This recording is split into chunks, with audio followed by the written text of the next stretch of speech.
जो कलकत्ता यानी पश्चिम बंगाल और तमिलनाडु में 92% 85% मतदान, ये चुनाव आयोग ने जो एसआईआर का काम शुरू किया है उसकी प्रशंसा करने वाला है।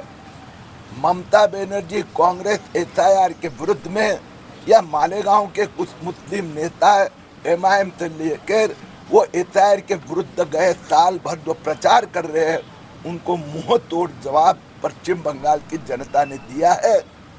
आज मैं धुलिया और मालेगांव दोनों जगह 22,000 ये बांग्लादेशी संशयास्पद बांग्लादेश के नाम जो मालेगांव विधानसभा में वही नाम धुले मतदार संघ में है, उनके प्रूफ दोनों जगह के जिलाधिकारी जो चुनाव आयोग के अधिकारियों के हाथ में दिए हैं, उन्होंने इसकी जांच करने के आदेश दिए। मालेगांव में कुछ बीएलओ सरकारी अधिकारी ये गलत ढंग से जो घुसपैठियों के नाम को मान्यता दे रहे हैं, उनके प्रूफ के साथ शिकायत हमने चुनाव आयोग के सामने किए, उसकी जांच भी शुरू हो गई है। इन लोगों को जो चुनाव आयोग के काम में गड़बड़ करते 3 साल की सजा हो सकती है।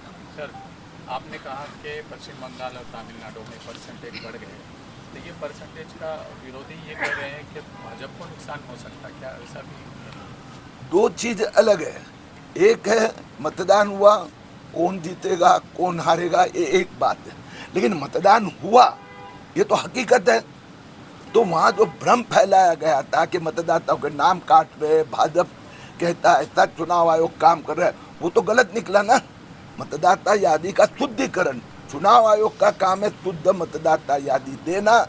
महाराष्ट्र में 50 लाख बांग्लादेशी मुस्लिमों के नाम चुनाव यादी में सूची में है, उनकी सफाई इस एसआईआर में होगी।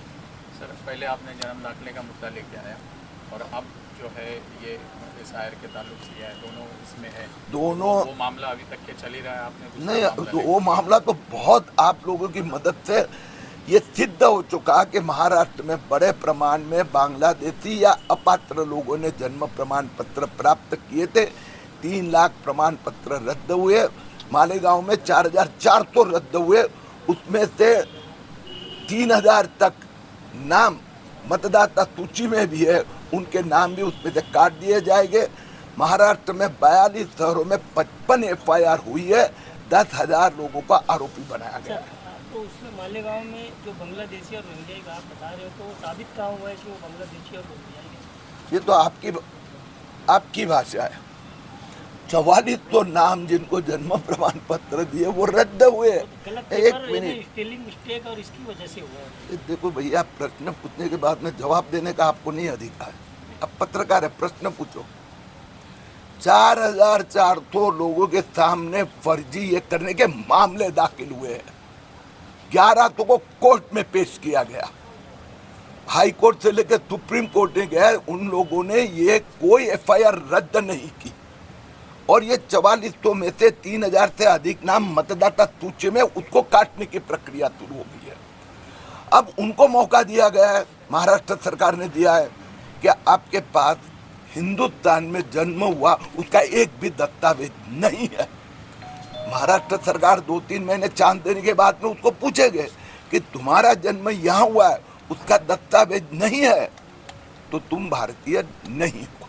सर, अगर वो प्रूफ दे देते, अगर दस्तावेज उनके पास मिल जाते तो स्वाभाविक है, या कहीं से ऐसा, हाँ तो स्वाभाविक है। अभी तक नहीं दिए, इसके लिए कोर्ट के सामने उनको पेश किया गया। 3 महीने आप बता रहे हो? 3 महीने तो ये लोग जो काम की प्रक्रिया शुरू की है उसको 3 महीने लगेंगे। अभी तक तो साल हो गया उनके ऊपर एफआईआर दर्ज करके। अगर समझो कोई कहता है कि टेक्निकल गलती हुई थी तो वो वापस अर्जी कर सकता है ना, इसमें तो कोई आपत्ति ही नहीं है। लेकिन अभी अर्जी करेंगे तो एसओपी बनी हुई है, उसमें स्पष्ट लिखा है कोई भी अर्जी करेगा कम से कम उसने अपने माताजी पिताजी या भाई बहन यहाँ जन्म हुआ है उसका प्रूफ देना पड़ेगा। ओके।